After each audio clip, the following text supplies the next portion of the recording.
This episode of Food Psych is brought to you by my online course, Intuitive Eating Fundamentals. If you're ready to break free from diet culture and reclaim the life it stole from you, learn more and sign up at christyharrison.com/course. That's christyharrison.com/course. Welcome to Food Psych, a podcast about intuitive eating, health at every size, body liberation, and taking down diet culture. I'm your host, Christy Harrison, and I'm an anti-diet registered dietitian, certified intuitive eating counselor, and author of the book, Anti Diet, Reclaim Your Time, Money, Well-Being, and Happiness Through Intuitive Eating, which is available now wherever books are sold. Join me here every week as I talk with interesting people from all walks of life about their relationships with food and their bodies. And by the way, on this show, we bleep out diet culture stuff like weight and calorie numbers, but we don't censor swear words or other adult language, so listener discretion is advised. Anti-diet revolution, we're for health at every size. Eat the foods you like. Food Psych. Hey there, welcome to episode 221 of Food Psych. I'm your host, Christy Harrison, and today I'm talking with Becky Young, the founder of an organization in the UK called Anti Diet Riot Club and a fellow anti-diet activist. We discuss how diet culture intersects with other forms of oppression, how to respond to people who push back against the anti-diet message, why anger is important in eating disorder recovery, how unconditional permission to eat can free your mind to focus on things other than food, and so much more. I cannot wait to share this conversation with you in just a moment. But first, I'll answer this week's listener question, which is from a listener named Rosie, who writes, "Hi, Christy. I often hear it said, people in larger bodies. I'm wondering, larger than what?" So thanks, Rosie, for that great question. And before I answer, just my standard disclaimer that these answers and this podcast in general are for informational and educational purposes only and aren't a substitute for individual medical or mental health advice.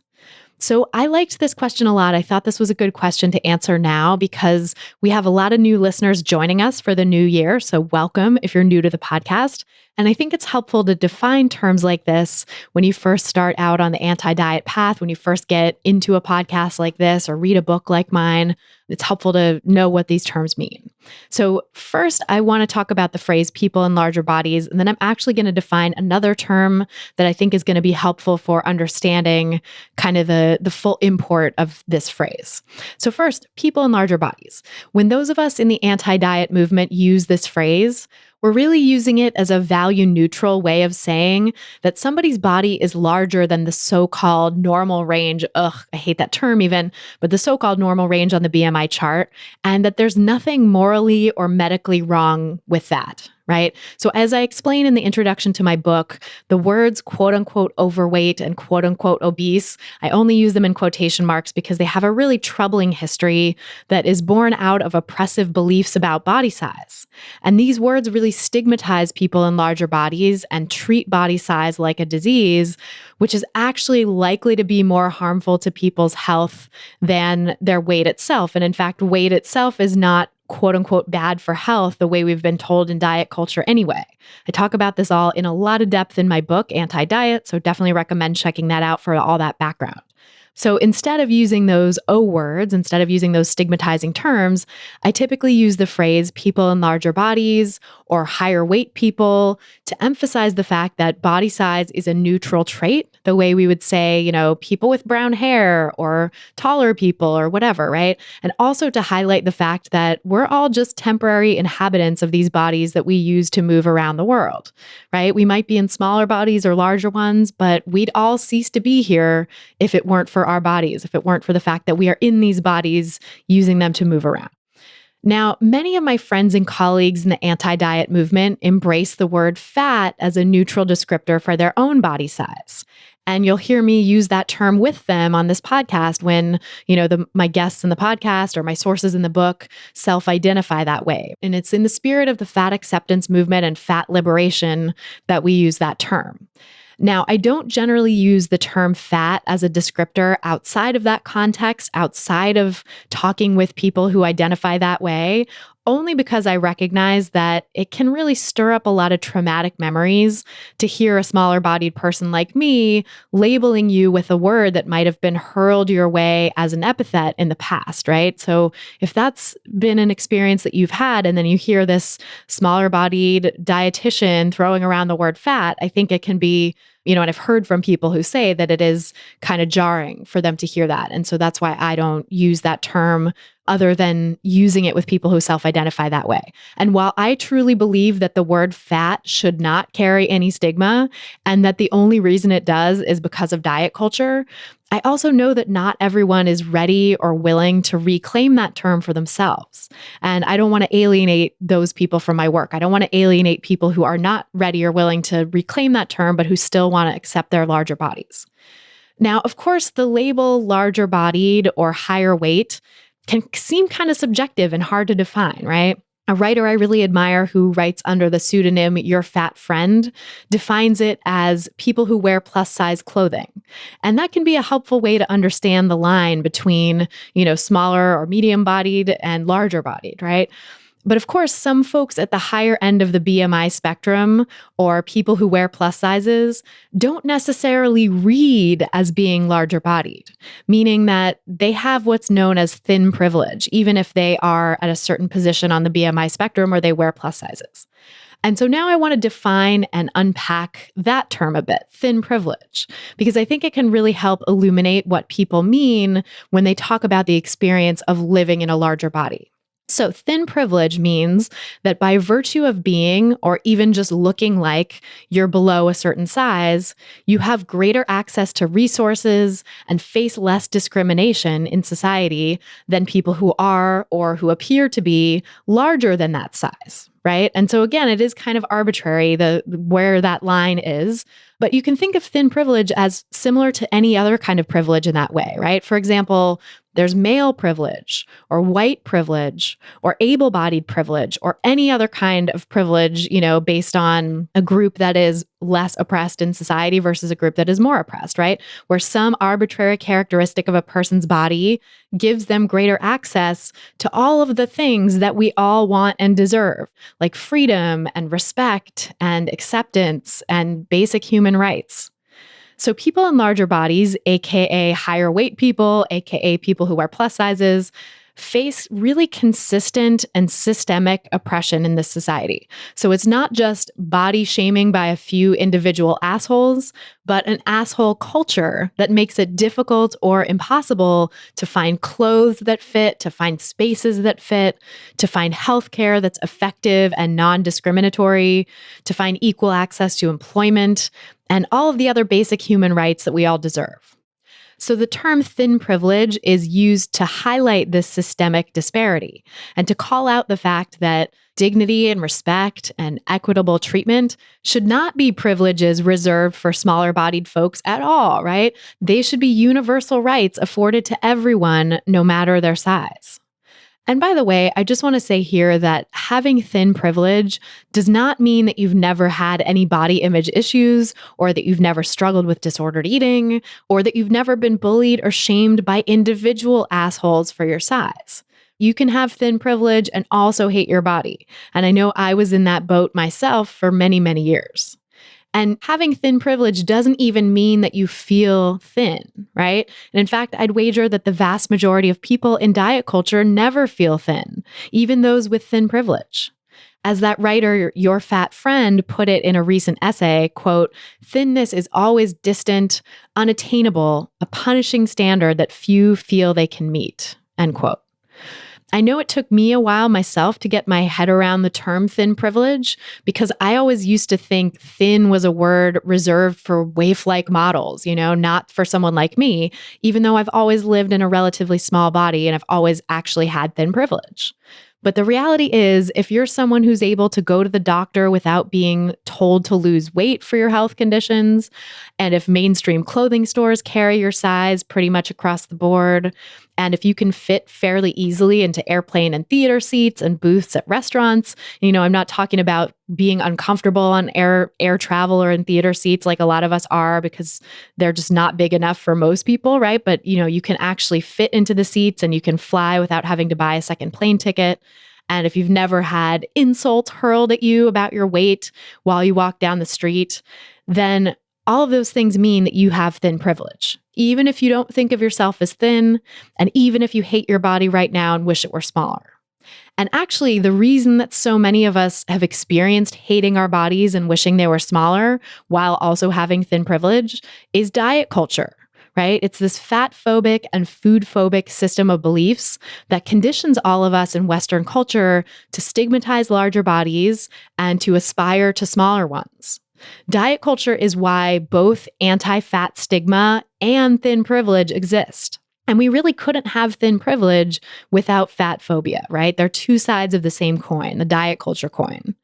And so that brings me back to the phrase people in larger bodies. While it may not be a crystal clear term for defining a person's, particular person's body size, right? In every instance, it's a little nebulous in some cases. It's meant to help speak about higher weight bodies in a non-stigmatizing way, and thereby to help challenge fat phobia in everyday contexts. Because every time someone hears the phrase person in a larger body, instead of one of those horrible O words that treats larger bodies as if they were diseased, it helps open the door to a world in which all bodies, including the very largest ones on the spectrum, are treated with the respect and compassion that we all deserve.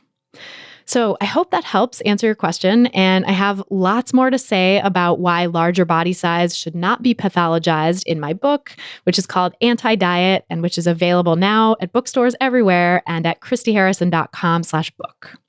If you want to submit your own question for a chance to have it answered on an upcoming episode, go to christyharrison.com/questions.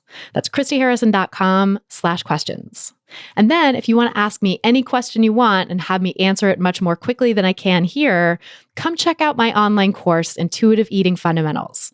There I answer participants' questions every single month, and you also get a treasure trove of special content helping you work through the principles of intuitive eating, really getting into the nitty-gritty details of how to do it, and also access to our private community forum for daily support from my team, as well as hundreds of other awesome course members around the world.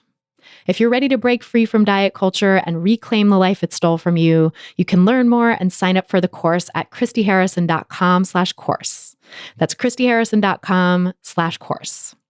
This episode of Food Psych is brought to you by ThredUp.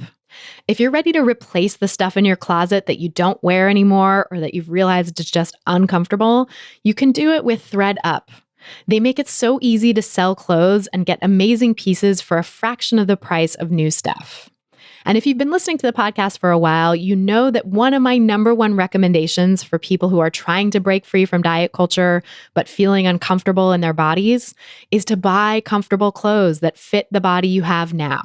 Not the body you had 6 months ago or the one that you think you might have later this year, but the one you have right now, and be comfortable in your clothes.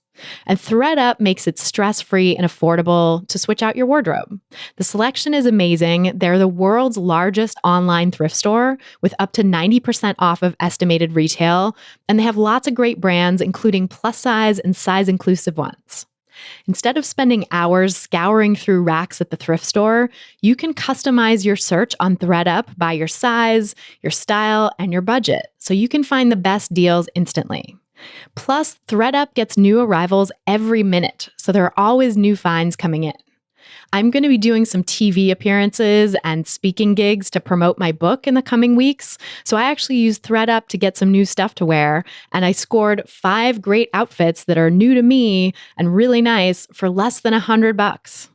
ThredUp pieces are sustainable, stylish, and totally affordable. You'll feel even better in 2020 with gorgeous new threads from ThredUp. And for Food Psych listeners, here's an exclusive offer. You can get an extra 30% off your first order at thredup.com/foodpsych. That's THREDUP.com/FOODPSYCH for 30% off your first order. thredup.com/foodpsych for an extra 30% off today. Terms apply. And now, without any further ado, let's go talk to Becky Young. So tell me about your relationship with food growing up. Oh, it's a question I've been thinking about answering for quite a while now. My relationship with food was definitely not one of scarcity. I was quite lucky in that respect. I never was like wanting the food in the evenings, or I felt like had quite a privileged childhood in terms of food. But I definitely think that my parents' history of growing up without a lot of food has affected me, if that makes sense. So I've inherited some of the consequences of them growing up with no meals on the table and having to like fight over food with their siblings because they both came from really big families.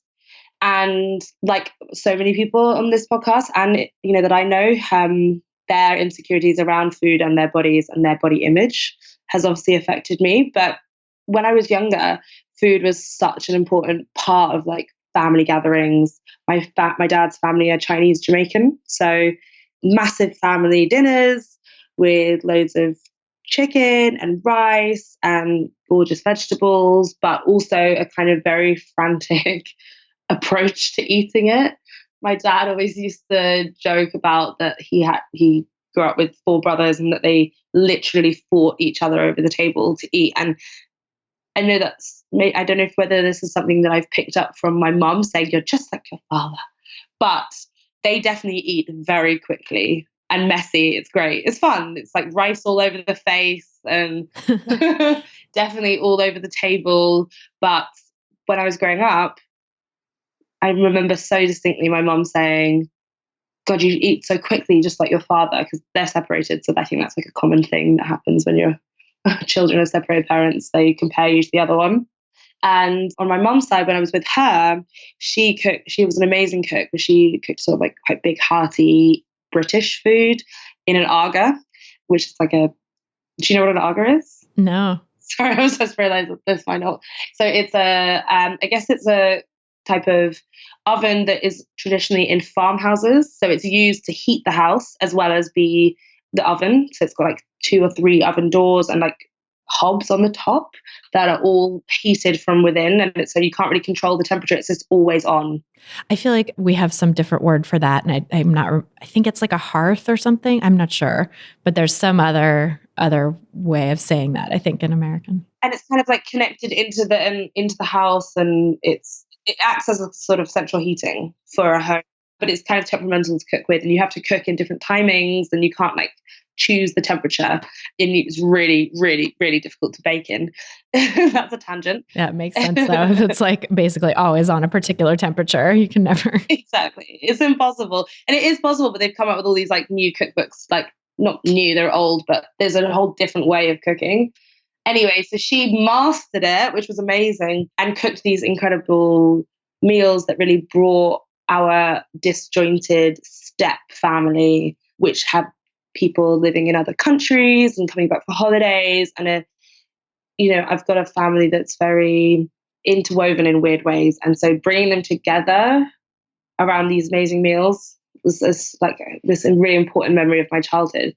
And yeah, when I'm thinking about it, it's like really conflicted because I also have all these memories of my mum having a lot of shame around how much we ate and around my eating behavior specifically. So I'm an only child. I'm her only child. And she would like give me love and love to feed me like that. But I think also she has a really complex relationship, fraught relationship with her body.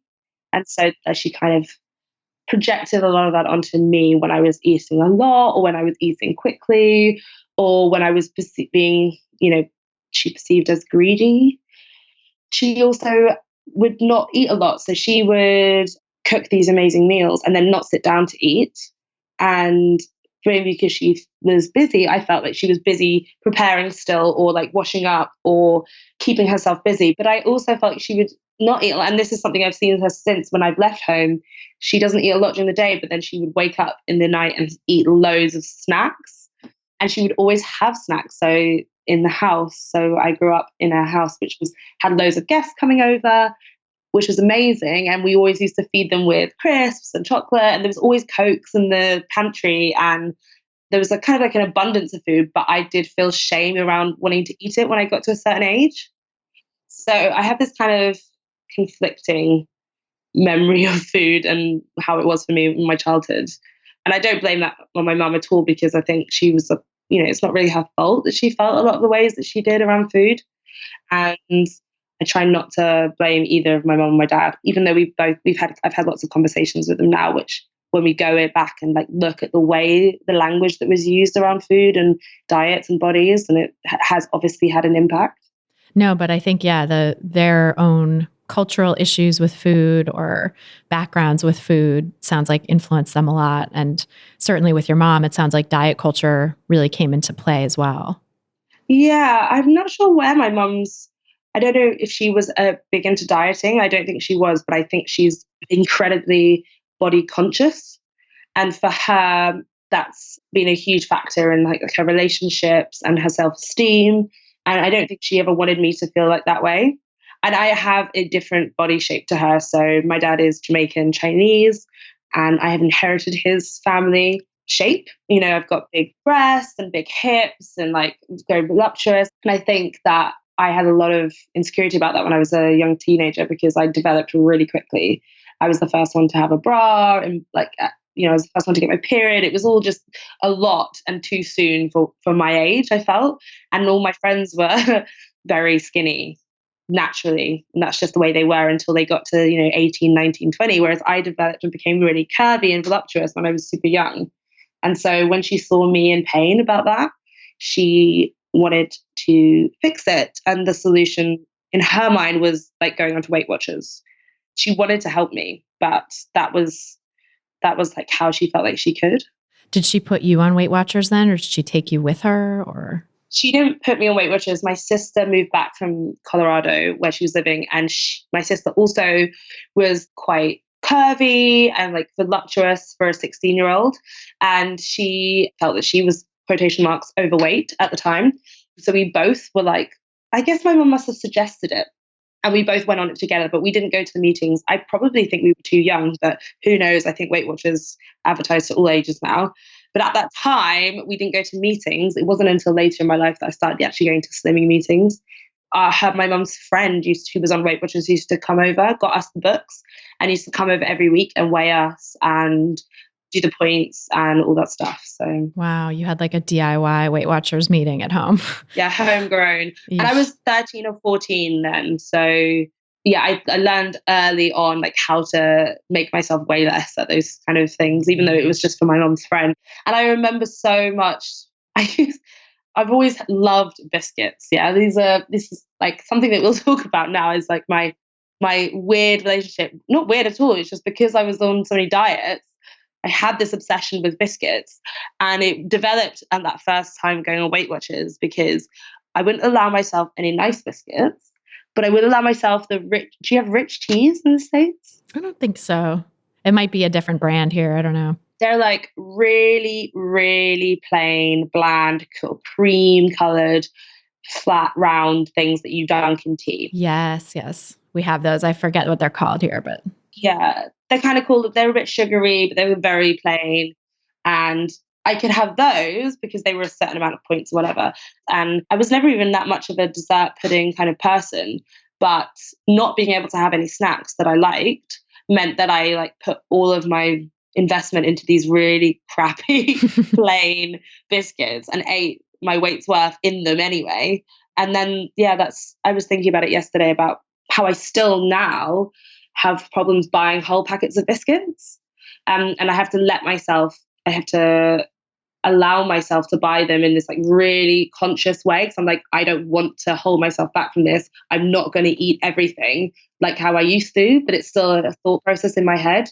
And that's still like healing myself from the years of being in this diet cycle. I know, that's so painful. I can very much identify with that too. And with the idea of eating something that is quote unquote approved or on plan by the diet, at like eating it to the extreme because that's the only thing that's, meeting the sweet need or the pleasure need that you're allowed, quote unquote, to have. And I've heard this from so many clients too, that the foods that they used to think they loved, and they were like, I can't control myself around diet Mountain Dew or whatever. Like once they're allowed to actually eat sweets, they're like, I don't even like that. That's really gross. Yeah. And I feel like once you give yourself that unconditional permission, for a while, it feels like I'm wanting it every day. But then you just realize actually you won't want it for months. You won't even think about it. It won't even cross your mind. And from going every day, every hour of every day thinking about one thing to like it not really coming up in your brain at all is such a massive difference. Yeah, I mean, every time I talk about unconditional permission to eat, I'm reminded like, oh, I have all these foods in my pantry that I used to think I couldn't control myself around. Chips, cookies, candy, cereal, all things that I used to be like, oh, I can't have that in the house because if I do, I'm just going to polish off the whole bag or box right away. And now they're literally in my pantry all the time. And I never think about them unless I'm like, ooh, what do I want for breakfast? What do I want for a snack? It's just not on my mind at all. Yeah, exactly. I think that's the freedom from thinking about food is the biggest freedom of it all. I mean, when I was younger, go back to these teenagers of trying out different diets and meal plans, and even into my early 20s, I think that was like the preoccupation that I really had to like unshackle myself from, was that just constantly thinking about food and constantly being guilty about food, feeling shame around what I had eaten or about what I wanted to eat. And yeah, I mean, there's so much that I've found freedom from and freedom in, like since following more like intuitive eating or anti-diet approach. But that's definitely the biggest one, just the thought process. Oh, it's huge. It's draining. It is. It's so draining and it takes away your mental energy and your time for all the things that really matter. It's robbing you of that mental space. So I'm curious to go back to in adolescence when you started Weight Watchers and where did it go from there? You said you kind of went around to different meal plans and tried a bunch of different things. Yeah. So I think Weight Watchers and a bit of Atkins and I don't know. I don't really want to go into which specific ones because they're all absolute garbage. Yeah, exactly. Just trying not to sweat too much, but yeah, exactly. And I think also, which is really hard to admit to myself, I was also dabbling and being, I don't know what the word is, but like not consistently, but engaging in like bulimic behaviors that I didn't admit or acknowledge for years or until recently. And I still don't talk about it a lot because I think I just didn't want to admit that had taken a hold of me that much that I was doing that to myself. And at the time, I thought it was like a physical thing, but actually it was a lot about emotions and my mentality as well. And then when I left home at 18 to go traveling, I had this incredible experience traveling the world by myself for 7 months, which was truly life-changing. And I look back on it with so much happiness. But I also look back on it thinking that it was another turning point in my relationship with my body because I put on loads of weight and for some reason thought that was like a terrible, terrible, life-destroying, shameful thing, even though I'd had the happiest 7 months of my life, which tends to be the pattern that I actually am very happy and might put on weight, but then think that that's a bad thing, even though it's not. And because of that, when I came back, and I think I was in Thailand and Bali and Australia, and I was drinking a lot. I think that was one of the big things, and also just eating amazing food and having the time of my life. But when I came back, I went on the strictest diet plan that I'd been on yet, and it was like one of the meal replacement ones, and that really kicked off the next 5 years of yo-yo weight loss and weight gain and dieting. And when I should have been learning how to feed myself and learning how to nourish myself and learning how to cook more now that I wasn't in my house and I was going to uni, instead I was like completely taking away agency from myself and giving it to these sachets and powdered porridges and things that I can literally remember the taste of right now. And I missed a kind of valuable period of like learning how to cook and nourish myself. And having fun too, having, pleasure and satisfaction in food. It sounds like you got so much of that when you were traveling and then like it scared you and you sort of backed completely away from it. Yeah, completely. I think like I see them, like when I look back on that memory, I see it in like in this weird color. I see all these colors when I was traveling and I just see this like 5-month period of grey when I came back, and I was at work and I was just following this plan and tortuously hungry. And yeah, and then I went to uni, and then obviously it's lots of like meeting people and again, like drinking and going out. And then it's like, takeaways and all these things that perfectly fine. But I think after the extremity of that I've been eating before, it just totally messed up my relationship with food. And I went to a uni where I went to Oxford, and they want you to work the whole time. So they don't want you to like really be cooking. So they cater for you, and you can cook in the evenings, but lunch and dinner and breakfast is all provided. You pay for it, but as in it's like, well, there's a canteen and you live where the canteen is. So again, it's like that kind of period, that formative period where I should have been experimenting and trying out what I like to cook and what I like to eat. I was relying on other people to give me food, or again, following these, I'd sort of oscillate between being on these strict plans and then off, because I was never really good at sustaining them. Well, no one is, right? I mean, it's just so natural to not be able to sustain them because your body's fighting back. Exactly. And it took me until recently to realize that that wasn't my fault.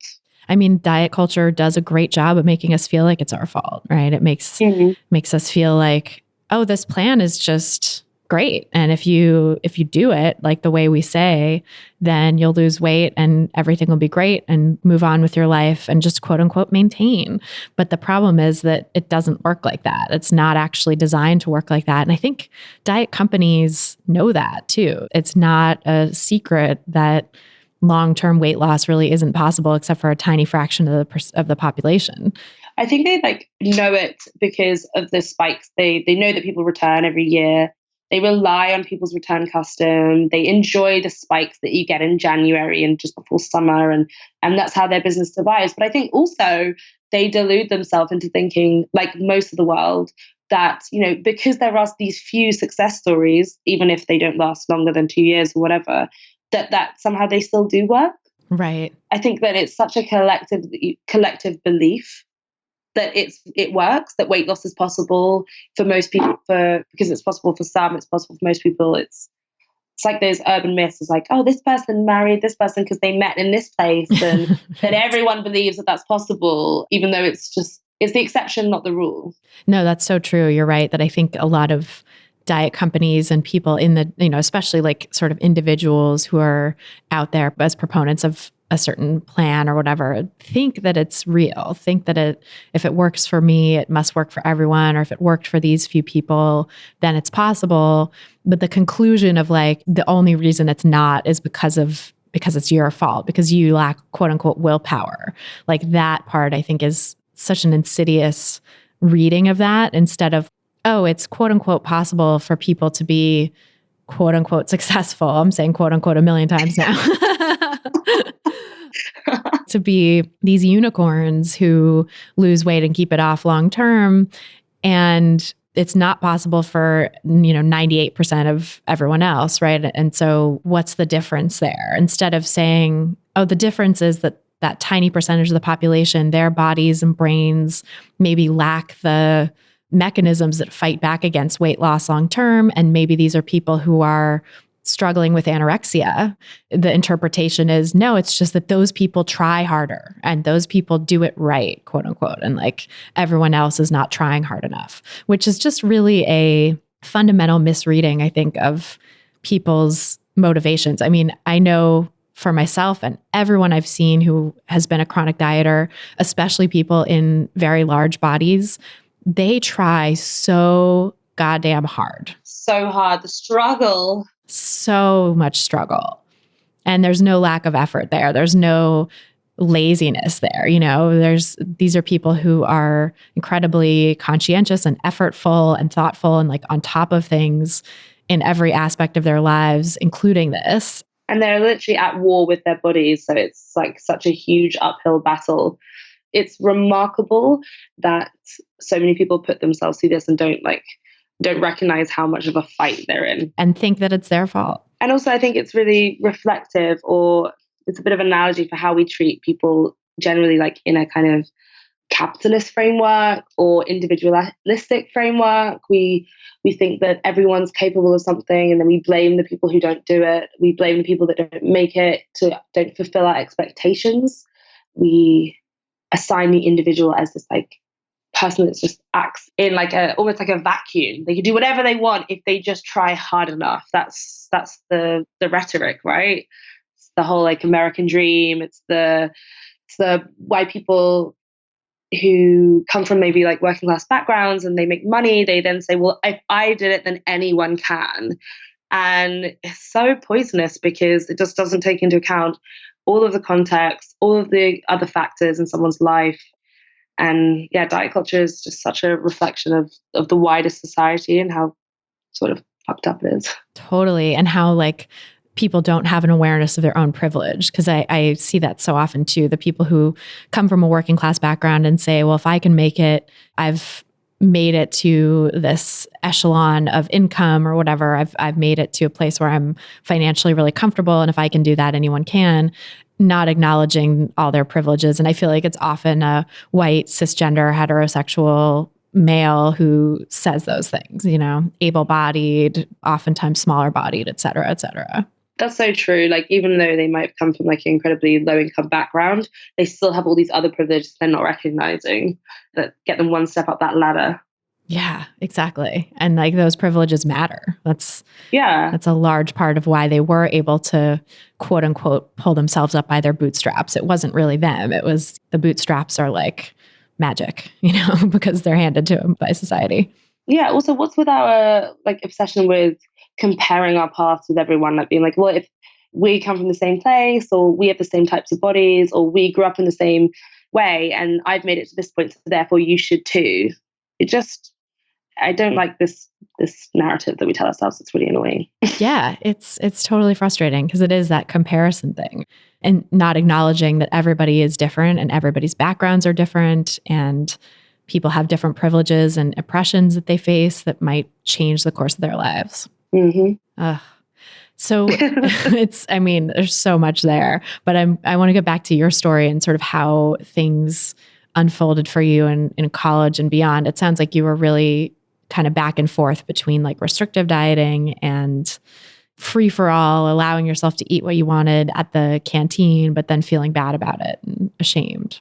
Yeah, I mean, I was like a very confident, outgoing person. I kind of always have been. And so a lot of this yo-yoing and back and forth and struggle was really internal. And although it manifested obviously in like physical things, like, you know, me being obviously on diets or like following meal plans or, you know, trying to follow some strict exercise regime or not going to certain places because I was trying to stay away from temptation, quote unquote. That was a quote unquote. I also was doing a lot of it internally, and because I was outwardly quite confident and sexual, I was like, but I don't deserve to be, and I could do better, and nothing I achieve or nothing, no friendships or relationships or academic things that I do are good enough, because at the end of the day, I still haven't lost this weight. Or I still haven't kept off this weight. I've lost it many times, but I've always put it back on. And comparing myself again to other people who managed to just, in my head, they just managed to shed this weight and keep it off. And why couldn't I? And it would just drain me. But I was also always in touch with my body in a way that I think other people who don't have like a disability or a condition that they grow up with, they don't have. But so I have fibrous dysplasia in my leg, which is like a very rare bone condition. That meant I had pretty major operation in my femur when I was 6, and then again when I was 11. So I have a limp when I walk, which is, you know, quite small but very pronounced when I'm tired or in pain. I have lots of pain every day, and I can't move my hip in certain ways. I can't run or jump or do high impact stuff, but I can do most things. I only need to use crutches like when it's super bad or really cold, like now.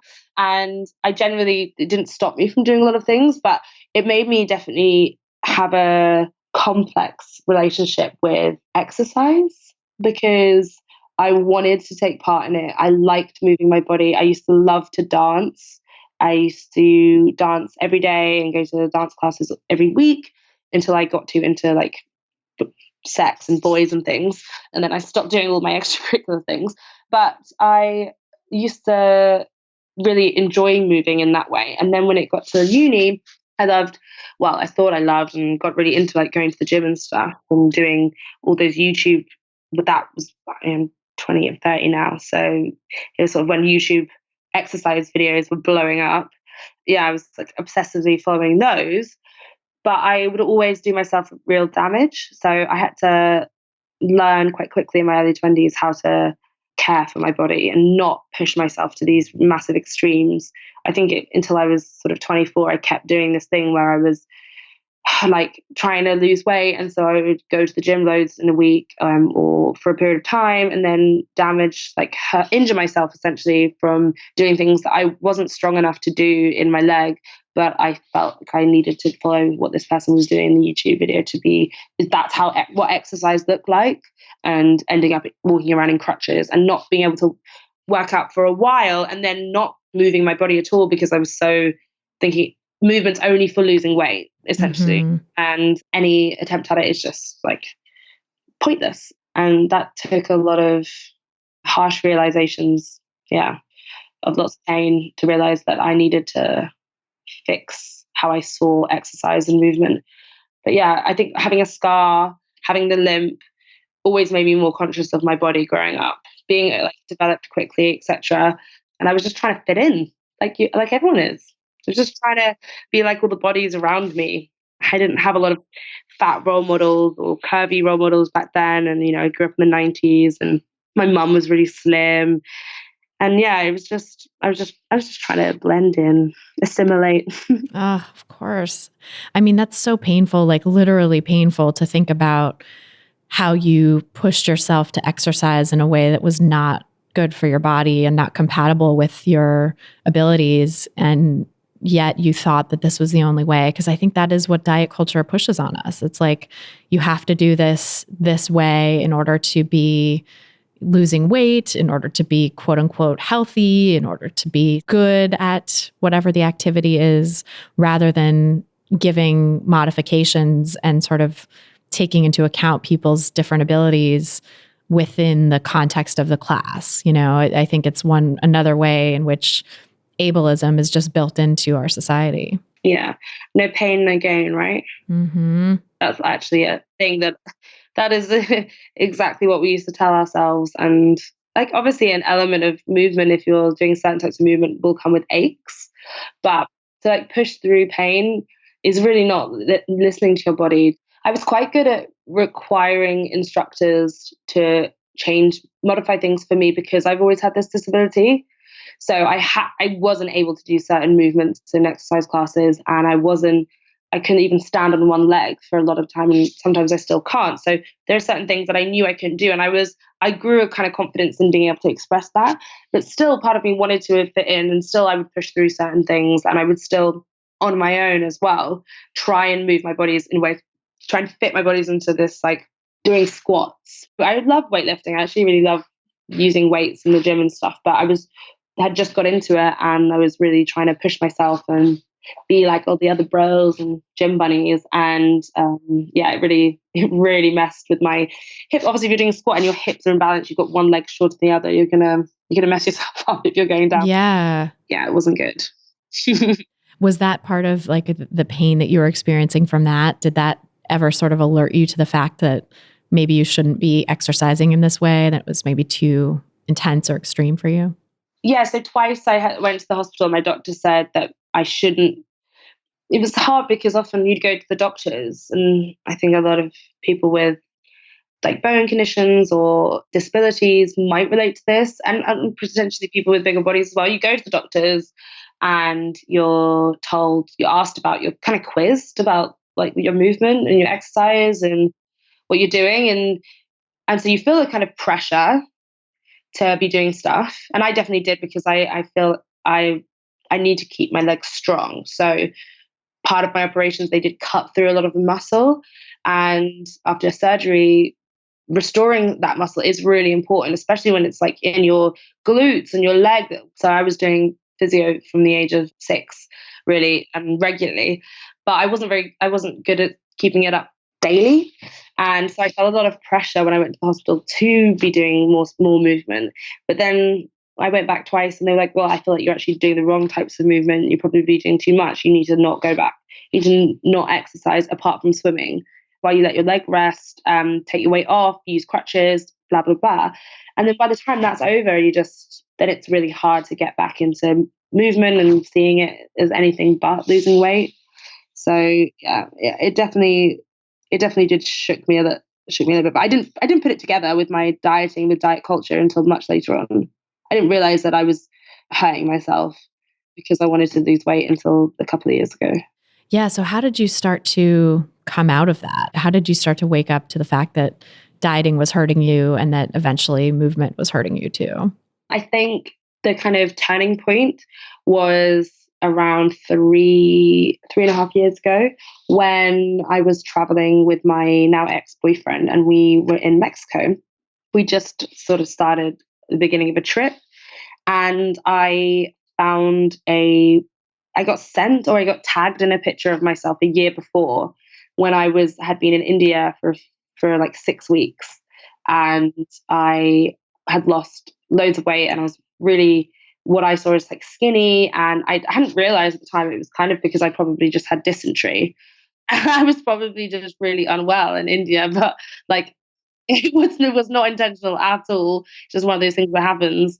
And when you can't like keep anything in. Right. Yeah. You're just like pooping your brains out. Yeah, basically. For like the last 2 weeks, that's what was happening. And so I saw this picture of the last week when I was in India. And a year later, I'm in Mexico, having, been in a loving relationship for a year and was really happy.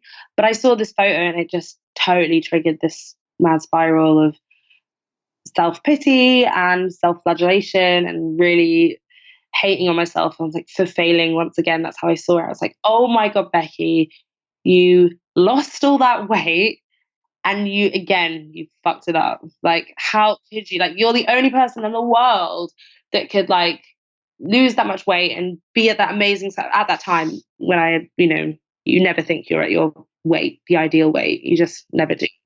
But looking back, I thought I was at this amazing weight and that I totally disappointed myself. And so I started planning all these new diets, things, even though I was in Mexico, I was really upset, I was crying. And it was like, fuck. I think I was scared, actually. I think I was, oh my God, I'm going to have to do this all over again while I'm traveling. It's going to be really hard to do this because I'm in Mexico, I'm around this incredible food and I'm not going to be able to do this. I'm going to fail and all this fear and self-doubt. And I went looking for on Instagram and like on blogs and things. And I just discovered this whole community of fat women living unapologetically, saying no to weight loss, saying that they were just happy how they were, wearing colorful, revealing clothes. And it just was a light bulb moment in my head. I'd read fat was a feminist issue when I was at uni, because I did a whole thesis on feminist movements and how they presented themselves about like body hair and fat and like clothing. And so I read fat as a feminist issue, but I never thought that I could apply that theory, that politics to my own life. So 10 years later, or less than that, 7 years later, I find a community of people who are really embracing that politics in like a personal sense. And it just, something switched in my head. And I just thought, that's how I want to be. I want to live my life like that person. They look free and they look like they don't give a shit.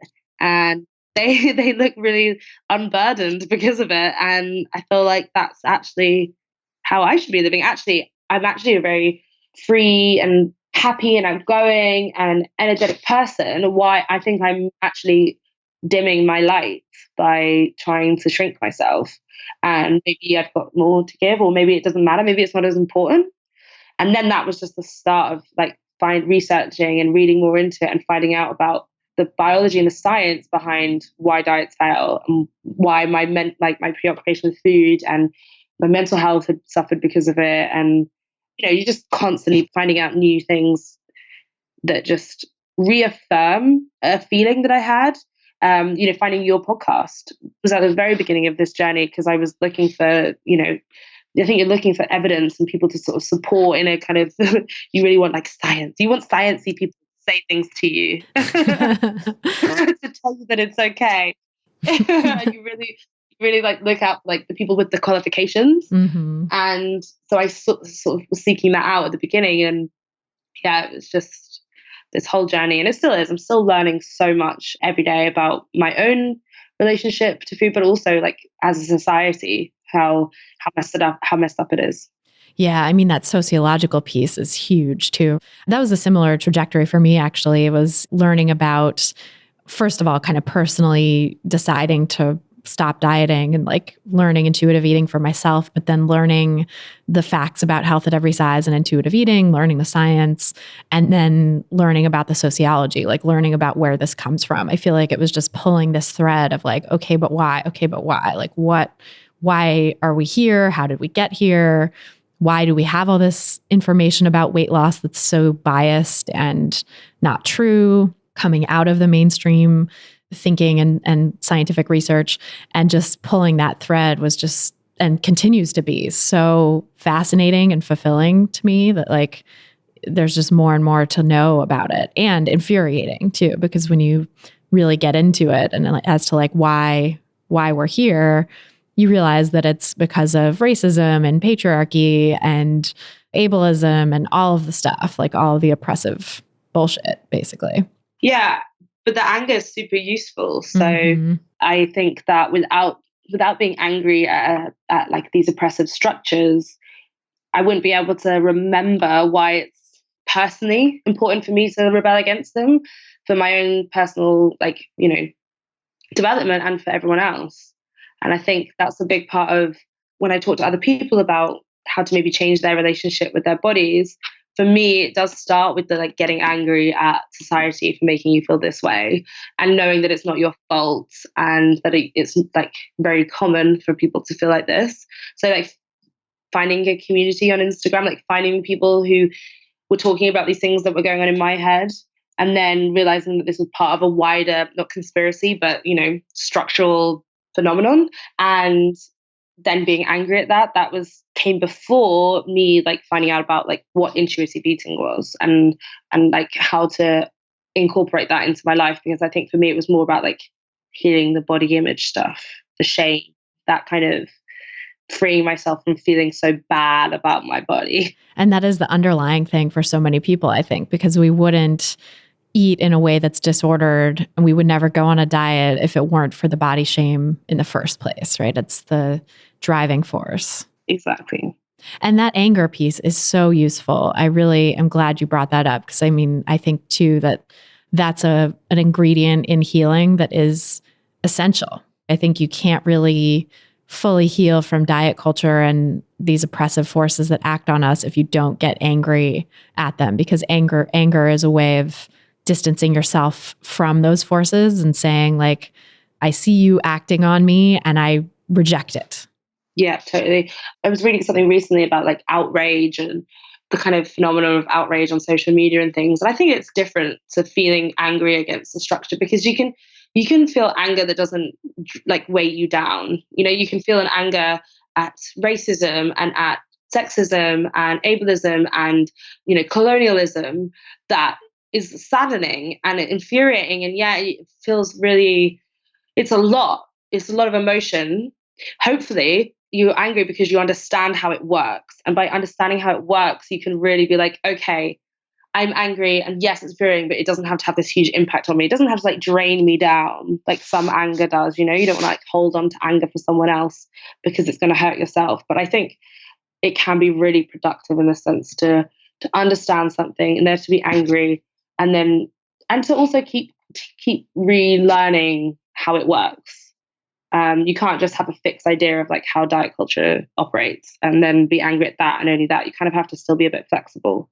Right. And I think it also is going to morph and shapeshift over time. The ways in which it shows up are going to be different. So yeah, you have to kind of be flexible in terms of understanding what it looks like out in the world and seeing the new manifestations of it, just like with patriarchy and white supremacy and all the rest, right? Because it also kind of, those things shape shift and morph over time too.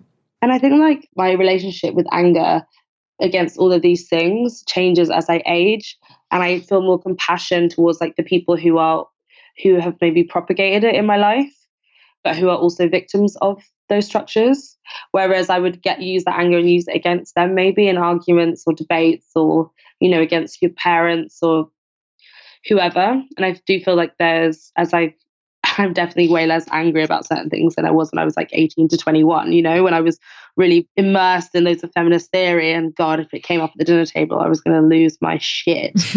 Whereas now I'm much more, I don't let it go. It's not like I would not call things out if I was able to, but I certainly have a lot more compassion and understanding and empathy for the fact that like we're all such victims of it, and more so, some more than others. But yeah, complex. It is totally. And I think sometimes that anger at first towards the people who perpetuated diet culture in your immediate family or people who brought it into your life is so understandable. And I think that's probably a pretty normal phase for most people. But then I think, getting past that towards compassion and like anger at the larger system and how those people are victims to it too, like you said, I think helps you reframe and redirect the anger to where it really needs to go.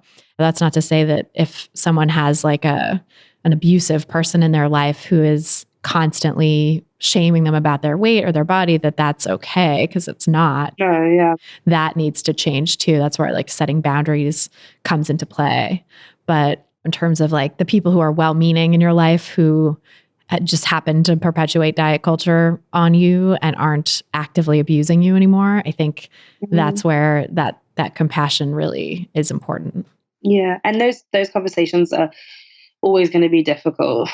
Like, it's still such a minefield navigating diet chat. Even now, I run an organization called Anti Diet Riot Club, but I still find myself in a lot of really weird conversations with people that obviously don't read the first two words of my Right. business. But yeah, it's still difficult. And people ask all the time, like, how do I respond to this, and what do I say to my colleague or my family? And I still struggle with the right response, or not snapping or giving information in a way that invites them to be curious about it.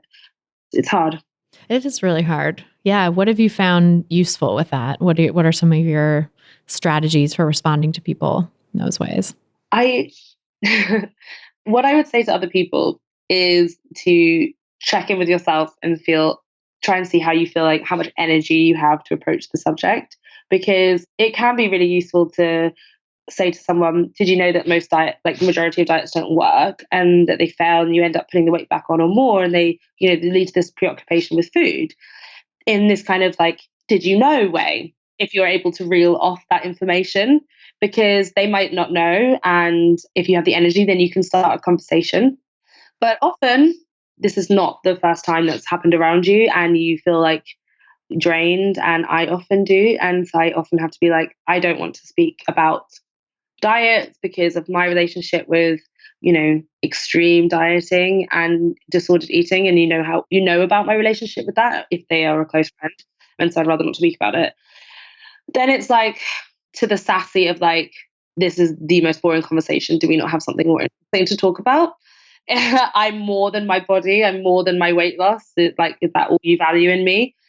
But I think it really depends on how you feel, the energy that you have, because sometimes you can just ignore it and go about your day in a much happier way than if you're engaging with these people, because it's not necessarily your responsibility to educate them. Mm-hmm. Yeah. So from ignoring to sassy remark to quite measured, I don't want to talk about this, to curiosity engaging conversation. I love it. I think it's so important to have a repertoire of options too, because like you said, there's going to be moments when you just don't feel like you want to deal with it. You don't feel like engaging. Yeah. And I think if you can remove yourself from the room or the conversation, then that's your fucking earth-given right. Yes. We are not frozen in place. We have the ability to move around. Exactly. If someone is being fat shaming, I would encourage practicing calling that out, because it's become such a common, almost like non-shocking thing for people to be so fat phobic in casual conversation. But it's not okay. And you definitely don't have to put up with it. Like, you wouldn't put up with, hopefully, someone saying racist or sexist or homophobic comments. And so I would definitely invite people to to start calling that out in public if they can. Yeah, absolutely. And yeah, to whatever extent is available to you in that moment. Exactly. But I think, Yeah. and especially too, I think thin allies to this movement have a really important role to play there too, because Even more so, yeah. I've heard from a lot of fat activists that it's exhausting for them to always be the one and the only one in most situations to be bringing this stuff up. And that if thin allies could also be talking about this, that it would move the needle maybe a lot more in situations where people aren't going to listen to the fat person, and also just take off some of the burden from fat people always having to be the ones to educate. Yeah, or being the ones that want to but don't say anything in a social situation, and they feel that they don't say anything. I would want to stick up for them, or not for them, but to protect them because they don't have to put up with that. Right, exactly. Yeah, and they deserve protection. They deserve help and support with that, just like, everyone else. Exactly. Well, so I'm curious to hear about Anti Diet Riot Club and how that started, how you got the idea for it, and how it's evolved. So from the time when I kind of discovered this whole Instagram blogging community when I was in Mexico, I was away for months. And while I was out there, I was trying to do a lot of healing, a lot of reading, and a lot of healing with my own body image. And I started talking about it to my friends, I started talking about it on my Instagram.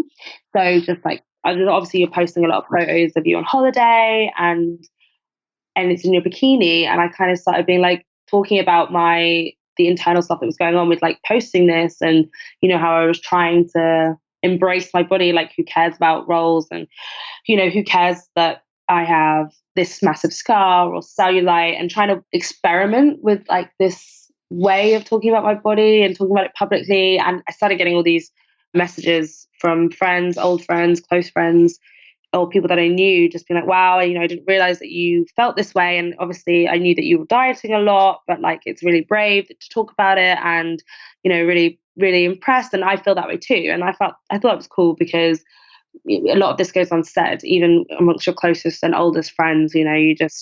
It's either considered completely normal to hate yourself and to talk about yourself like absolute crap and to put yourself through these torturous regimes, or it's just not spoken about at all, and we're all just living these kind of atomized lives that share so much in common, but we're never speaking about it. And I really got a lot from that, and I was speaking to more people in the community, in the online community that I didn't know, but that becoming sort of friends. And when I got back, I just felt, one, I was jobless at first, and I was really looking for something that aligned with my values, my sort of soul purpose. And then I started working, but I wasn't being fulfilled. So my usual work is in events and marketing. And yeah, I love it and it's fun, but it just doesn't, I wasn't working on events that I believed in or content that I really fulfilled me. And then I thought, I want to bring this amazing community that I've found online, and I'd love to meet them. I'd love to create my own little community in person. None of my friends were into body acceptance movements or politics, or I couldn't talk to my close friends or family about it. And I was talking to people online, and I just thought, wow, I'm sure there's more people in London that want to talk about this. So I'd love to put on an event. So I'm going to do one. I'm going to put on an event, and I'm going to invite people, and hopefully people will come. And I'll invite speakers to educate me and the people that are coming, because then I wasn't the speaker. I was just trying to create a space for people to talk about it. And I think it was in my head. I thought it'll be like a slimming club, but it won't be anything to do with slimming. It'll be the opposite. And we'll share and we'll connect, but we won't weigh each other or measure or, oh God, have any of that shameful confessions that you used to do round in a circle. It will be the opposite of that. Anyway, so I love that. That's kind of how the seeds were planted in my head. And it took months and months to actually be brave enough to do anything about it. But I eventually came up with the name Anti Diet Riot Club, which I thought was really cool. And it kind of was rebellious and reminded me of the protests that I used to be on when I was younger, but in a sort of small personal protest way. And then I decided I'm going to do it. And in January of 2018, just announced to my friends that I'm going to do this thing, and this is how I feel, and January is bullshit, and everyone should cut. Anyway, it was tiny. But I put Megan Crabbe to speak, who's Essex, so nearby London, and she was our first speaker, and I sent out, like, the press picked up on it, and it was sold out. So 100 people came. Wow. Yeah, to the first one, and that was kind of where it grew from. That's huge. That's so amazing that the first one you sold out, and it speaks to, I think, the desire for this kind of stuff, the hunger for this anti-diet content. Yeah, definitely. It felt like everyone was like, we need this, like, and word spread really quickly. Loads of people were sending it to their friends, and people were messaging me saying, wow, my friends just sent me this. This is amazing. I'm going to bring me and my friends. And people that I went to school with when I was 8 came. Wow. They'd heard it, and they were sat at the back. And at the beginning, I introduced myself and talked a bit about my journey, and they came up to me at the end. It's like, God, it's so funny talking about this stuff now, because I remember, my insecurities, and us being all on diets, and us exchanging all this information, because it was so toxic. And some people have even apologized, boys who I was friends with when I was 13, 14, who used to like call me names and stuff. They sit back and apologize. And most of the people realize now how damaging and toxic, and again, that kind of culture was. But again, it wasn't their fault. They were just young boys. Right. And they were a part of diet culture just like everyone else, and absorbing those messages from the culture. And I mean, if Chandler from Friends can constantly ridicule fat people, then, why shouldn't they? Like, right, exactly. They're just young kids absorbing all of that stuff. Yeah, it's the cultural messages that give people the idea to do that. It's not their own inception. Yeah. Mm-hmm. I mean, that's amazing, and sounds so healing too, to have people literally from childhood who were part of the inception of your own body shame to apologize and to recognize the error of their ways. It's got to feel so just healing. Yeah, it's amazing. Actually, I haven't really thought about it like that until right now, and I think I feel very lucky to have brought this, like, integrated that into my life in this way. But I really hope that that's something that other people can do. I hopefully, like, one day people can start their own anti-diet riot clubs and start their own local communities, because the online community is so powerful and is my route into the whole movement, and to bringing that politics into my personal life. But the existence of this, like, in real life space that I've created is definitely what's nourished me the most, because I think I don't want to spend as much time online as I already do. And I don't want to feel atomized anymore. And I don't think that social media is, like, to blame for that. But I love the fact that we can, like, meet in person and connect in real life. It's really powerful. Yeah, it's huge. And it is something that is so missing, I think, from this community online. I think it just speaks to the fact that a lot of people don't live in communities where the anti-diet message exists. And exactly. The only place they can find for it is online. But I'm excited to hear about your bus and the fact that you're sort of taking Anti-Diet Riot Club on the road, because that also would seem to, I think it's one thing to do it in London, which is awesome and so needed. And London's probably a place that has more resources for anti-diet stuff available versus, like, rural places, right? Without a doubt. I mean, it has Laura Thomas's intuitive eating clinic. It has more and more, increasingly, there are plays or cabarets or sort of spaces that, London's got so much going on. And so we constantly get messages asked from people all over the UK and all over the world, like, can you come here? Can you do an event here? And we would love to. That would be amazing if we could just fly or drive or get to these places. But it costs a lot, and there's, like, venue costs, and then it's, like, promoting it. And in my head, I just kind of like, how can I take this to other people in a way that's not going to stress me out? Where you have to charge like $500 per event because it's so expensive. Yeah, exactly. Because it's so expensive to run. And then I met Harry Rose, who is the kind of co-creator of Anti Diet Riot Club now. So we met up, became friends. We started doing workshops at festivals together. And we were kind of separate people then, separate enterprises. And then it went really well. We really loved taking the kind of weird workshops we do, all about like engaging with our bodies or being creative, to people outside of London and to these like really amazing spaces. And then off the back of that, I just thought, well, we could do a bus. We could take a bus to festivals.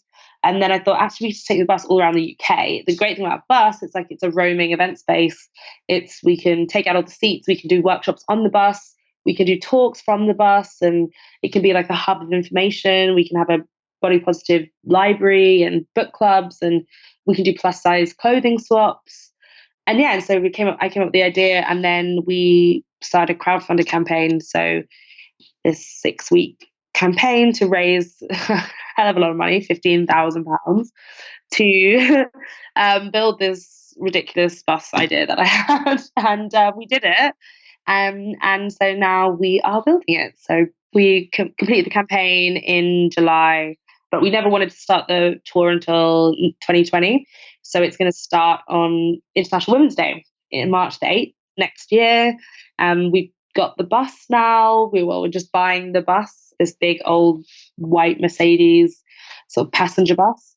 And we are getting converted professionally into the Anti Diet Riot Bus. And it's going to start in a city called Sheffield and Leeds in the UK, and then travel hopefully to kind of the four corners. So we do plan to go to Wales and Glasgow, Edinburgh, Newcastle in the north, and all the way down south to the coast, as well stopping off at a few events, festivals or gatherings where we can along the way. I love that so much. It's so cool that you had that idea. It's just very creative and unique. And I don't think I know anyone else who has a bus in this space. It's like, I don't think it's people's usual response to like, how do we get this message out there? I'm going to have a bus. right. But I think anti-riot spirit is fun, I think, at its core.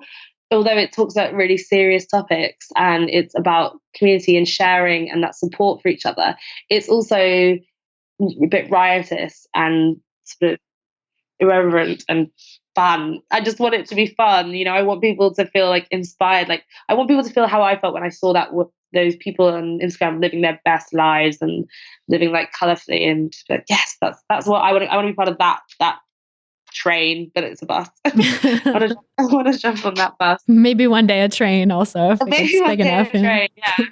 So we've got, as well as we do these workshops we do body positive life drawing, which is a really popular one. We also do boob printing, which is all about celebrating all the different types of boobs. Mm-hmm. And we do sort of self-love gratitude journaling, a thing called fuck size modeling, which is like empowering, inclusive photo shoots. And yeah, as well as like the plus size clothing swaps, which I think is something I'm really excited about running all around the UK, because they don't happen everywhere. And I think they're really important, and hopefully it can be, a help to people around the UK who don't really get access to this stuff. Absolutely. I think it's amazing and so needed. So tell us where people can find you and learn more about your work and your upcoming events. So you probably would want to head to our Instagram, because the website's currently being refurbished. But it is www.antidietriotclub.co.uk, so check it out. Otherwise, at Anti Diet Riot Club. We are also doing our first festival in January, Anti Diet Riot Fest. So that's all day of workshops and talks from experts and campaigners, and basically all the kind of like pro-pleasure, fat positive, body positive, radical self-love content that we talk about online or like in our single events, but all under one roof, which I think is quite rare. So yeah, that's online now. Tickets are on sale. Otherwise, do connect with us if you want to bring the bus to like your local town or your college or your university or institutional workplace. We really want to connect with people all across the UK and maybe even Europe. We just need the people who live in those areas to get in touch and let us know and help us get there, really. Yeah. Well, that's amazing. I'm so excited to share this message with everyone, and we'll put links to all of that in the show notes so people can find you and get in touch and have you come see them. I love it. Yeah. And hopefully you'll make it over to the US at some point too. I would love that. I would absolutely love that. And you know what? I think you coming to the UK with your book, yes. when you do, get in touch, because people would just absolutely love to come and see you, have a reading, all that kind of thing. And that's what we like setting up. We just like creating these spaces where people can come together and rebel in our own small way. I love it. I definitely will keep you posted. I for sure want to come to the UK. So yes, Anti Diet and Anti Diet Riot Club collab. It'll be amazing. Yeah, definitely. Well, thank you so much, Becky. It's so great talking with you.